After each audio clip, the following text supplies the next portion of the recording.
सर्वेभ्यो नमः। सत्यार्थ प्रकाश के त्रयोदश समोल्लास की 5वीं कक्षा।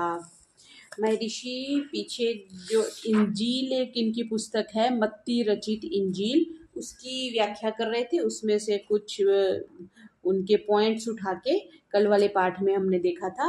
आज जो मेरे पास पुस्तक है उसमें 343 पृष्ठ से प्रारंभ कर रहे हैं। 75वें पॉइंट में क्या कह रहे हैं कि तब यीशु ने उनसे कहा कि तुम्हारे पास कितनी रोटियां हैं? उन्होंने कहा 7 और छोटी मछलियां। तब उसने लोगों को भूमि पर बैठने की आज्ञा दी और उसने उन 7 रोटियों को और मछलियों को धन्य मान के तोड़ा और अपने शिष्यों को दिया और शिष्यों ने लोगों को दिया। सो सब खा के तृप्त हुए और जो टुकड़े बच रहे उनके 7 टोकरे भरे उठाए। जिन्होंने खाया सो स्त्रियों और बालकों को छोड़ 4 सहस्र पुरुष थे। ये लिखा है इंजील के 15वें में आयत 34, 35, 36, 37 और 38 में। अब इसकी समीक्षा देखिए कि क्या आजकल के झूठे सिद्धों और इंद्रजाल्य आदि के समान ये छल की बात नहीं है? उन रोटियों में अन्य रोटियां कहाँ से आ गई? यदि ईसा में ऐसी सिद्धियां होती तो आप भूखा हुआ गूलर के फल खाने को क्यों भटका करता था? अपने लिए मिट्टी, पानी और पत्थर आदि से मोहन भोग और रोटियां क्यों न बना ली? ये सब बातें लड़कों के खेलपन की हैं। जैसे कितने ही साधु वैरागी ऐसी छल की बातें करके भोले मनुष्यों को ठगते हैं, वैसे ये भी है। 76वां पॉइंट, और तब वह हर एक मनुष्य को उसके कार्य के अनुसार फल देगा। यह आयत 27 में लिखा है। तो महर्षि समीक्षा क्या कर रहे हैं कि जब कर्मानुसार फल दिया जाएगा तो ईसाइयों का पाप क्षमा होने का उपदेश करना जो है वो व्यर्थ है, और अगर वह सच्चा है तो यह झूठा है। यदि कोई कहे कि क्षमा करने के योग्य क्षमा किए जाते और क्षमा ना करने के योग्य क्षमा नहीं किए जाते, तो यह भी ठीक नहीं। क्यों? क्योंकि सब कर्मों के फल यथा योग्य देने ही से न्याय और पूरी दया होती है। 77वां, कि हे अविश्वासी और हठीले लोगों, मैं तुमसे कहता हूं कि यदि तुमको राई के एक दाने के तुल्य विश्वास होए तो तुम इस पहाड़ से जो कहोगे कि यहाँ से वहां चला जा, वह जाएगा और कोई काम तुमसे असाध्य नहीं होगा। आयत 17 और 20। इसकी समीक्षा ये है कि अब जो ईसाई लोग उपदेश करते फिरते हैं कि आओ हमारे मत में क्षमा कराओ, मुक्ति पाओ आदि, वह सब मिथ्या है। क्योंकि जो ईसा में पाप छुड़ाने, विश्वास जमाने और पवित्र करने का सामर्थ्य होता तो अपने शिष्यों के आत्माओं को निष्पाप, विश्वासी और पवित्र क्यों ना कर देता? और जो ईसा के साथ साथ घूमते थे तब उन्हीं को शुद्ध, विश्वासी और कल्याण ना कर सका तो वह मरे पर ना जाने कहाँ है। इस समय किसी को पवित्र नहीं कर सकेगा। जब ईसा के चेले राई भर विश्वास से रहित थे और उन्हीं ने यह इंजील पुस्तक बनाई है, तब इसका प्रमाण नहीं हो सकता। क्योंकि जो अविश्वासी, अपवित्र आत्मा, अधर्मी मनुष्यों का लेख होता है, उस पर विश्वास करना कल्याण की इच्छा करने वाले मनुष्य का काम नहीं।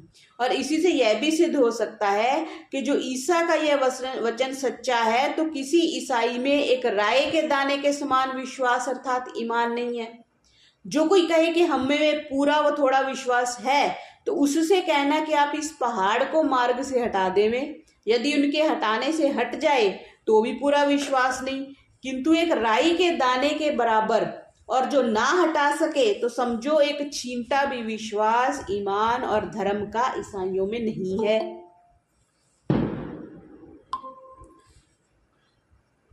यदि कोई कहे कि जहां अभिमान आदि दोषों का नाम पहाड़ है तो भी ठीक नहीं है, क्योंकि जो ऐसे हों तो मुर्दे, अंधे, कोढ़ी, भूतग्रस्तों को चंगा करना भी आलसी, अज्ञानी, विषयी, भ्रांतों को बोध करके सचेत कुशल किया होगा। जो ऐसा माने तो भी ठीक नहीं। क्यों? क्योंकि जो ऐसा होता तो स्व शिष्यों को ऐसा क्यों ना कर सकता। इसलिए असंभव बात कहना ईसा की अज्ञानता का प्रकाश करता है। भला जो कुछ भी ईसा में विद्या होती तो ऐसा अटाटूट जंगलीपन की बातें क्यों कह देता? तथापि यत्र देशे द्रुमो नास्ति तत्रे रंडोपि द्रुमायते। जिस देश में कोई भी वृक्ष ना हो तो उस देश में एरंड का वृक्ष ही सबसे बड़ा और अच्छा गिना जाता है।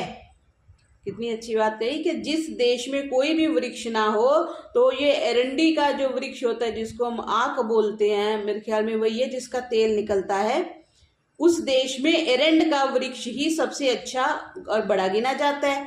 वैसे महाजंगली देश में ईसा का भी होना ठीक था, पर आजकल ईसा की क्या गणना हो सकती है। आगे 78वां, मैं तुम्हें सच कहता हूं कि जो तुम मन ना फिराओ और बालकों के समान ना हो जाओ तो स्वर्ग के राज्य में प्रवेश करने ना पाओगे। ये आयत 3 में लिखा है। तो इसकी समीक्षा महर्षि कर रहे हैं कि मैं तुम्हें सच कहता हूं कि जो बात लिखी कि जब अपनी ही मन से इच्छा से मन का फिराना स्वर्ग का कारण और ना फिराना नरक का कारण है, तो फिर किसी पाप पुण्य कभी नहीं ले सकता, ऐसा सिद्ध होता है। और बालक के समान होने के लेख से विदित होता है कि ईसा की बातें विद्या और सृष्टि क्रम से बहुत सी विरुद्ध थी, और यह भी उसके मन में था कि लोग मेरी बातों को बालकों के समान मान लें, पूछे गाछे कुछ नहीं और आंख मीच के मान ले। में बहुत से ईसाइयों की बाल बुद्धिवत चेष्टा है, नहीं तो ऐसी युक्ति विद्या से विरुद्ध बातें क्यों मानते। और यह भी सिद्ध हुआ कि जो ईसा आप विद्याहीन बाल बुद्धि ना होता तो अन्य को बालवत बनने का उपदेश क्यों करता, क्योंकि जो जैसा होता है वह दूसरे को भी अपने सदृश बनाना चाहता है। 89 पॉइंट, मैं तुमसे सच कहता हूं कि धनवान को स्वर्ग के राज्य में प्रवेश करना कठिन होगा। फिर भी मैं तुमसे कहता हूं कि ईश्वर के राज्य में धनवान के प्रवेश करने से ऊंट का सुई के नोक में जाने, सुई के नाके में से जाना सहज है। ये इंजील के 19, 23 और 24 आयत में लिखा है। तो इससे यह सिद्ध होता है, समीक्षा है कि ईसा दरिद्र था, धनवान लोग उसकी प्रतिष्ठा नहीं करते होंगे इसलिए यह लिखा होगा, परंतु यह बात सच नहीं, क्योंकि धनाढ्य और दरिद्रों में अच्छे बुरे बहुत होते हैं। जो दरिद्र हैं कई वो भी बहुत अच्छे होते हैं और कई धनाढ्य हैं वो भी अच्छे नहीं होते। जो कोई अच्छा काम करे वह अच्छा, और जो बुरा करे वह बुरा फल पाता है। इससे यह सिद्ध होता है कि ईसा ईश्वर का राज्य किसी एक विदेश में मानता था, सर्वत्र नहीं मानता था। जब ऐसा है तो वह ईश्वर ही नहीं, और जो ईश्वर है तो उसका राज्य जो है वो सर्वत्र है। पुनः उसमें प्रवेश करेगा ना करेगा यह कहना केवल अविद्या की बात है। और इससे यह भी आया कि जितने ईसाई धनाढ्य हैं क्या वे सब नरक में जाएंगे, और जो दरिद्र हैं वो सब स्वर्ग में जाएंगे। ये यूनिवर्सल तो हम ऐसा नहीं बना सकते। भला तनिक सा विचार तो ईसा मसीह करते हैं कि जितनी सामग्री धनाढ्यों के पास होती उतनी दरिद्रों के पास नहीं होती। यदि धनाढ्य लोग विवेक से धर्म मार्ग में व्यय करें तो दरिद्र नीच गति में पड़े रहे और धनाढ्य उत्तम गति को प्राप्त हो सकते हैं। 80वां पॉइंट कि इंजील में क्या है कि यीशु ने उनसे कहा कि मैं तुमसे सच कहता हूं कि नई सृष्टि में जब मनुष्य का पुत्र अपने ऐश्वर्य के सिंहासन पर बैठेगा तब तुम भी जो मेरे पीछे हो लिए हो 12 सिंहासनों पर बैठ के इजराइल के 12 कुलों का न्याय करोगे। और जिस किसी ने मेरे नाम के लिए घरों वो भाइयों बहनों पिता माता स्त्री वो लड़कों और भूमि को त्यागा है 100 गुना पावेगा और अनंत जीवन का अधिकारी होगा। ये इंजील में आयत नंबर 28 और 29 में लिखा है। अब इसकी समीक्षा क्या कर रहे हैं कि अब देखिए ईसा के भीतर की लीला कि मेरे जाल से मरे पीछे भी लोग ना निकल जाएं। जिसने 30 रुपए के लोभ से अपने गुरु को पकड़ा मरवाया वैसे पापी भी इसके पास सिंहासन पर बैठेंगे और इजराइल के कुल का पक्षपात से न्याय ही ना किया जाएगा किंतु उनके सब गुनाह माफ और अन्य कुलों का न्याय करेंगे। तो अनुमान होता है कि इसी से ईसाई लोग ईसाइयों का बहुत पक्षपात कर किसी गोरे ने काले को मार दिया हो तो भी बहुधा पक्षपात से निरपराधी कर छोड़ देते हैं।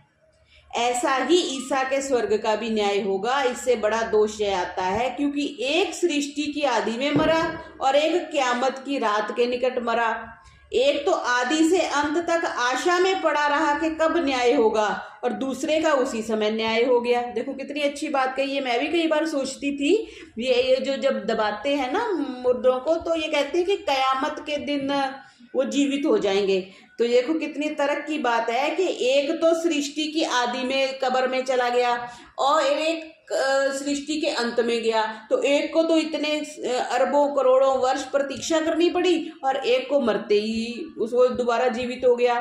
तो ये तो अन्याय हो गया ना। तो कह रहे हैं ऐसा ही ईश्वर के स्वर्ग का भी न्याय होगा। इससे बड़ा दोष आता है क्योंकि एक सृष्टि की आदि में मरा था और एक कयामत की रात के निकट मरा। एक तो आदि से अंत तक आशा में पड़ा रहा कि कब न्याय होगा और दूसरे का उसी समय न्याय हो गया।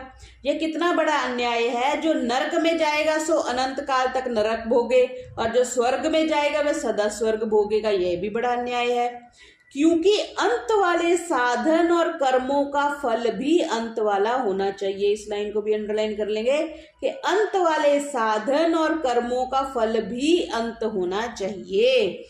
इससे यह बात निकल के आती है कि जो भी हम शुभ कर्म करते हैं उसका फल भी लिमिटेड है और जो हम पाप कर्म करते हैं उसका फल भी लिमिटेड है। अब वो लिमिटेड कितना लिमिटेड और कितना अनलिमिटेड है। अनलिमिटेड तो हो गया ना, जिसको कह देते हैं कि इन्फिनिटी, कोई जिसका अंत ही नहीं है। ऐसा नहीं है हमने 100 का पाप किया तो 100 का दंड मिलेगा, हमने 100 का पुण्य किया तो 100 का पुण्य मिलेगा। 101 नहीं परमात्मा करता और ना 99 करता है। तो ये कह रहे हैं कि अंत वाले साधन और कर्मों का फल भी अंत वाला होना चाहिए और तुल्य पाप व पुण्य दो जीवों का भी नहीं हो सकता। तुल्य पाप और पुण्य यानी कि दो, जैसे मैं कई बार बताती हूँ कि मैं और मेरा भाई दोनों जुड़वा हैं, बिल्कुल मतलब जुड़वा हैं, आइडेंटिकल ट्विंस हैं हम। तो लेकिन पाप और पुण्य किसी दो के बराबर नहीं हो सकते। दो सगे भाइयों का भी जीवन एक सा नहीं होता। कोई बहुत दानी होता है, कोई थोड़ा कम दानी होता है, कोई बहुत परोपकारी होता है, कोई थोड़ा कम परोपकारी होता है। जब बराबर नहीं हो सकता, इसलिए तारतम्य से अधिक न्यून सुख दुख वाले अनेक स्वर्ग और नरक हो तभी सुख दुख भोग सकते हैं। जैसे किसी ने 50 का पाप किया तो उसके लिए अलग नरक है, किसी ने 70 पाप किया उसके लिए अलग नरक है, किसी ने 200 पाप किए उसके लिए अलग नरक है। तो नरक एक नहीं हो सकता, महर्षि ये तर्क दे रहे हैं, और स्वर्ग भी एक नहीं हो सकता। क्यों? क्योंकि पाप और पुण्य दोनों की करने की कैपेसिटी और किसी भी दो मनुष्यों का बराबर नहीं होता। ईसाइयों के पुस्तक में कहीं व्यवस्था नहीं है, इसलिए यह पुस्तक ईश्वरकृत व ईसा ईश्वर का बेटा कभी नहीं हो सकता। यह बड़े अनर्थ की बात है कि कदापि किसी के माँ बाप 100 नहीं हो सकते, किंतु एक की एक माँ और एक ही बाप होता है। अनुमान है कि मुसलमानों ने एक को 72 स्त्रियां बहिश्त में मिलती हैं लिखा है। यह ना 72 हूरें मिलती हैं उनको जब वो मर के जाते हैं, ऐसा कुछ लिखा है, आएगा वो आगे। 81वां पॉइंट कि भोर को जब वह नगर की ओर फिर जाता था तब उसको भूख लगी और मार्ग में एक गूलर का वृक्ष देख के वह उसके पास आया, परंतु उसमें और कुछ ना पाया, केवल पत्ते, और उससे कहा कि तुझ में फिर कभी फल ना लगेंगे। इस पर गूलर का वृक्ष तुरंत सूख गया। ये इंजील के आयत 18 और 19 में लिखा है। तो इसकी समीक्षा क्या है कि जब पादरी लोग ईसाई कहते हैं कि वह बड़ा शांत, क्षमान्वित और क्रोध आदि दोष से रहित था, परंतु इस बात को देख क्रोधी ऋतु का ज्ञान रहित ईसा था। वह जंगली मनुष्यपन के स्वभाव युक्त वर्त था। भला वृक्ष तो जड़ पदार्थ है, उसका क्या अपराध था कि उसको शाप दिया और वह सूख गया। उसके शाप से तो ना सूखा हुआ, किंतु कोई ऐसी औषधि डालने से सूख गया हो तो आश्चर्य नहीं। तो इससे पता चलता है कि महर्षि शाप को नहीं मानते थे। हम बहुत बार डर जाते हैं ना, वो व्यक्ति शाप दे देगा तो बुरा हो जाएगा। तो इस बात से समझ आ रहा है कि शाप से तो ना सूखा होगा, किंतु कोई ऐसी औषधि डालने से सूख गया हो तो आश्चर्य नहीं। फिर 82वां, उन दिनों के क्लेश के पीछे तुरंत सूर्य अंधियारा हो गया, चांद अपनी ज्योति न देगा, तारे आकाश से गिर पड़ेंगे और आकाश की सेना जो है वो डिग जाएगी। ऐसा आयत 29 में लिखा है इंजील के 24वें पाठ में। इसकी समीक्षा क्या है कि वाजी ईसा, तारों को किस विद्या से गिर पड़ना और आपने जाना, और आकाश की सेना कौन सी है जो डिग जाएगी। आकाश की कौन सी सेना है जो डिग जाएगी? हाँ, तारे आकाश से गिर पड़ेंगे और आकाश की सेना डिग जाएगी। अच्छा, जो कभी ईसा थोड़ी सी विद्या पढ़ता तो अवश्य जान लेता कि ये तारे सब भूगोल हैं, क्यों कर गिरेंगे। इससे विदित होता है कि ईसा बढ़ई के कुल में उत्पन्न हुआ था, सदा लकड़ी चीरना, छीलना, काटना, जोड़ना करता रहा होगा। जब तरंग उठी कि मैं इस जंगली देश में पैगंबर हो सकूंगा, बातें करने लगा। कितनी बातें उसके मुख से अच्छी भी निकली, बहुत सी बुरी निकली। वहाँ के लोग जंगली थे, मान बैठे। जैसे आजकल यूरोप देश उन्नति युक्त है, वैसा पूर्व होता तो ईसा की सिद्धाई कुछ भी ना चलती। अब कुछ विद्या हुए पश्चात भी व्यवहार के पेच और हठ से इस पोल मत को ना छोड़कर सर्वथा सत्य वेद मार्ग की ओर नहीं झुकते, यही इनमें न्यूनता है। आगे 83वां पॉइंट कि आकाश और पृथ्वी टल जाएंगे परंतु मेरी बातें कभी ना टलेंगी। तो इसका उत्तर क्या है? ये 35वें आयत में लिखा है। समीक्षा यह है कि यह भी बात अविद्या और मूर्खता की है। भला आकाश हिलकर कहाँ जाएगा? जब आकाश अति सूक्ष्म होने से नेत्र से दिखता ही नहीं तो इसका हिलना कौन सा देख सकता है? और अपने मुख से अपनी बड़ाई करना अच्छे मनुष्यों का काम नहीं। आकाश कोई चीज नहीं है, आकाश अवकाश है और एक भूतों से बना हुआ है। अब क्योंकि समुद्र इतना ज्यादा है पृथ्वी पे, उसकी रिफ्लेक्शन पड़ती है, इसलिए हमें आकाश जो है वो नीला दिखाई देता है। 84वां पॉइंट, तब वह उनसे जो बाईं ओर है कहेगा कि हे श्रापित लोगों, मेरे पास से उस अनंत आग में जाओ जो शैतान और उसके दूतों के लिए तैयार की गई है। आयत 41। इसकी समीक्षा है, भला ये कितनी बड़ी पक्षपात की बात है। जो अपने शिष्य हैं उनको स्वर्ग और जो दूसरे हैं उनको अनंत आग में गिराना। परंतु जब आकाश ही ना रहेगा लिखा, तो अनंत आग नरक बहिष्ठ कहाँ रहेगी। जो शैतान और उसके दूतों को ईश्वर ना बनाता तो इतनी नरक की तैयारी क्यों करनी पड़ती।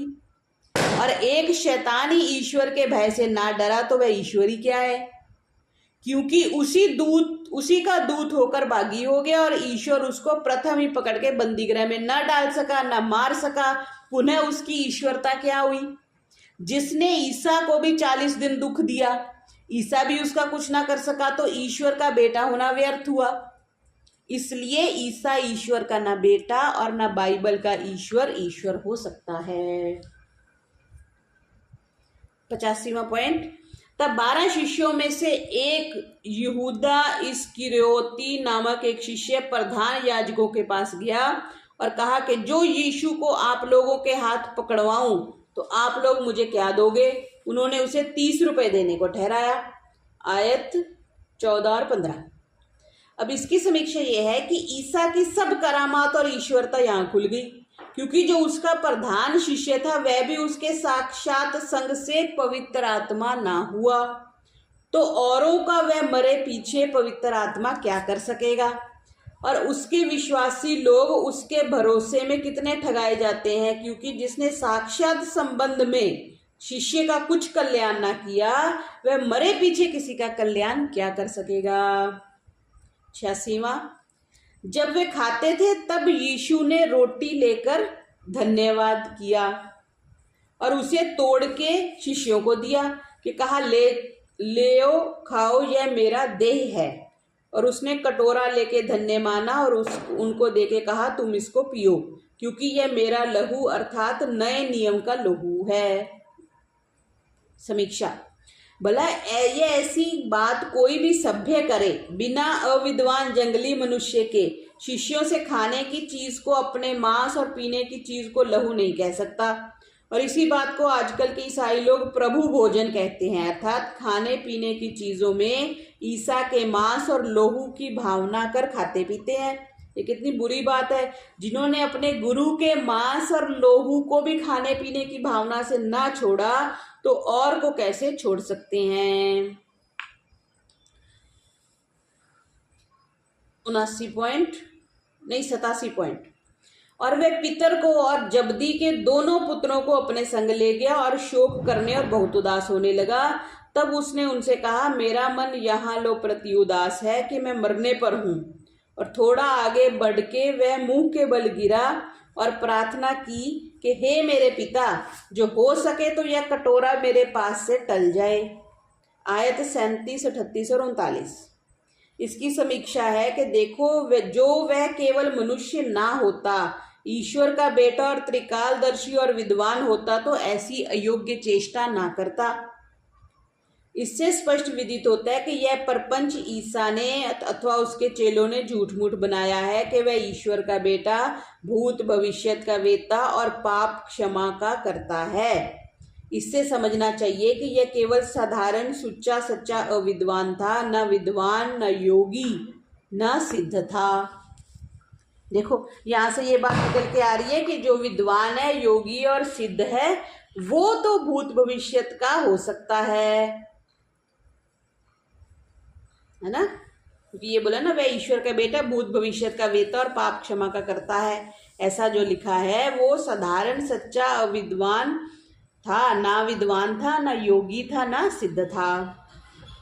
88 पॉइंट, वह बोलता ही था कि देखो, यहूदा जो 12 शिष्यों में से एक था आ पहुंचा, और लोगों के प्रधान याजकों और प्राचीनों की ओर से बहुत लोग खड्ग और लाठियां लिए उसके संग। यीशु ने पकड़वाने हारे ने उन्हें ये पता दिया था कि जिसको मैं चूमूं उसको पकड़ो, और वह तुरंत यीशु के पास आ बोला, हे गुरु प्रणाम, और उसको चूमा। तब उसने यीशु पर हाथ डाल के उसको पकड़ा। तब सब शिष्य उसे छोड़ के भागे। अंत में 2 झूठे साक्षी आके बोले, इसने कहा कि मैं ईश्वर का मंदिर ढा सकता और उसे 3 दिन में फिर बना सकता हूँ। तब महायाजक खड़ा हो यीशु से कहा कि क्या तू कुछ उत्तर नहीं देता कि ये लोग तेरे विरुद्ध क्यों साक्षी देते हैं? परंतु यीशु चुप रहा। इस पर महायाजक ने उससे कहा कि मैं तुझे जीवते ईश्वर की किराया देता हूँ, हमसे कह कि तू ईश्वर का पुत्र ख्रीष्ट है कि नहीं।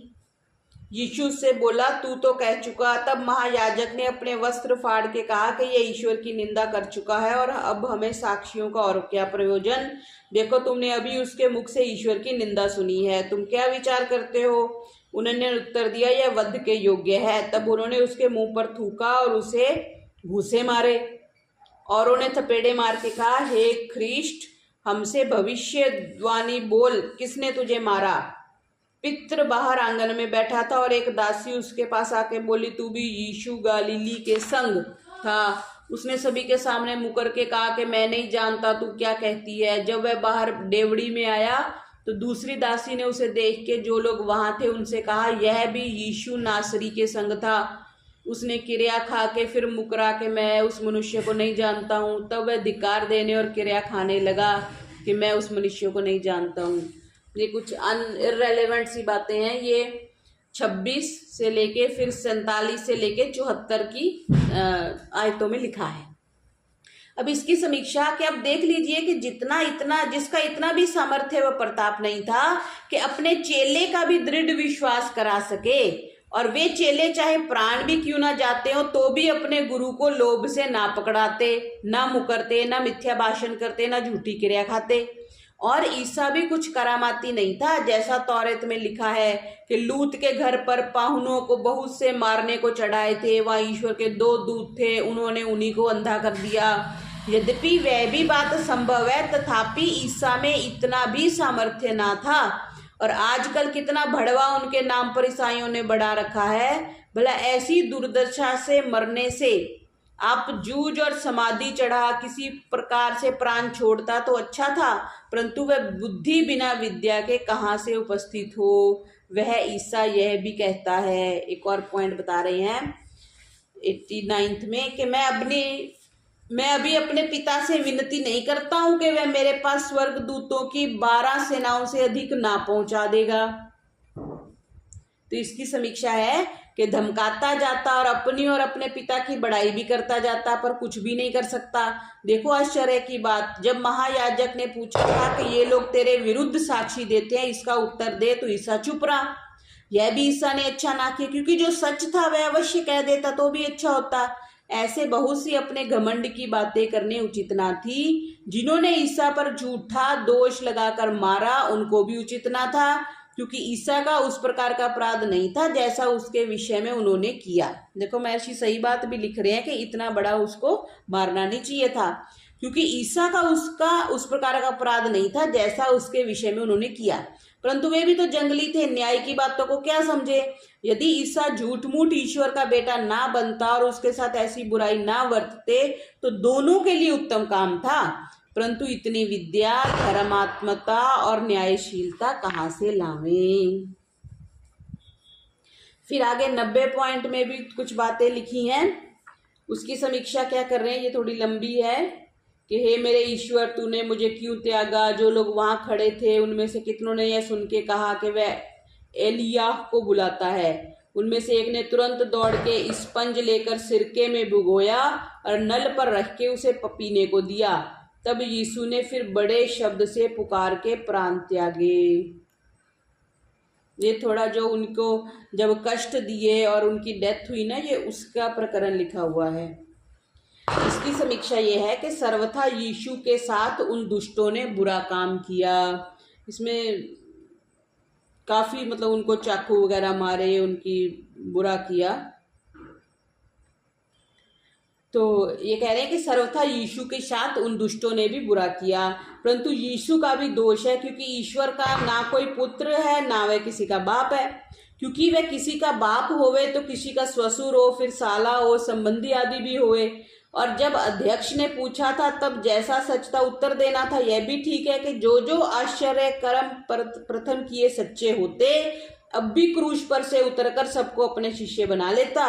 और जो वह ईश्वर का पुत्र होता तो ईश्वर भी उसे बचा लेता। जो वह त्रिकालदर्शी होता तो सिरके में पित्त मिले हुए को चीख के क्यों छोड़ता। वह पहले से ही जानता होता। और जो यह करामाती होता तो पुकार पुकार के प्राण क्यों त्यागता। इससे जानना चाहिए कि चाहे कितनी भी चतुराई करे, परंतु अंत में सच का सच और झूठ का झूठ हो जाता है। इससे यह भी सिद्ध हुआ कि यीशु एक उस समय के जंगली मनुष्यों में से कुछ अच्छा था। ना वह करामाती, ना ईश्वर का पुत्र और ना विद्वान था, क्योंकि ऐसा होता तो ऐसा दुख वो क्यों भोगता। इसमें लास्ट पॉइंट है, वो भी देख लेते हैं कि और देखो कि यीशु ने उन पास आ उनसे कहा कि स्वर्ग में पृथ्वी पर समस्त अधिकार मुझको दिया गया है। देखो मैं जगत के अंत लो सब दिन तुम्हारे संग हूं। इसकी समीक्षा ये है कि यह बात भी मानने योग्य नहीं, क्योंकि सृष्टि क्रम और विद्या के विरुद्ध है। प्रथम ईश्वर के पास दूतों का होना, उनको जहां तहां भेजना, ऊपर से उतरना, क्या यह तहसीलदारी कलेक्टरी के समान ईश्वर को बना दिया। क्या उसी शरीर से स्वर्ग को गया और जो उठा, क्योंकि उन स्त्रियों ने उसके पग पकड़ के प्रणाम किया, तो क्या वही शरीर था। और वह 3 दिन में सड़ क्यों न गया। और अपने मुख से सबका अधिकारी बनना केवल दंभ की बात है। शिष्यों से मिलना, उनसे सब बातें करनी असंभव है, क्योंकि जो ये बातें सच हों तो आजकल भी क्यों कर नहीं जी उठते और उसी शरीर से स्वर्ग की ओर क्यों नहीं जाते। तो इस प्रकार बहुत सी पॉइंट्स उठा करके महर्षि ने यहाँ व्याख्या करी है। आगे जो कल देखेंगे वो मार्क रचित इंजील है। जैसे इन पीछे भी इंजील थी, वो जो हम अभी तक देख रहे थे वो थी, हमने जो कल शुरू करी थी वो थी मत्ती रचित इंजील। अब जो कल से आगे शुरू करेंगे वो मार्क रचित इंजील है। फिर लूक रचित इंजील का कुछ भाग दिया है, यानी एक ही सिर्फ पुस्तक को लेके नहीं, भिन्न भिन्न पुस्तकों को लेके महर्षि ने व्याख्या करी है। फिर योहत के कुछ वाक्य बताए हैं और फिर उसके बाद इसका समापन होगा। ठीक है जी, बाकी कल पाठ करेंगे। ओम ओम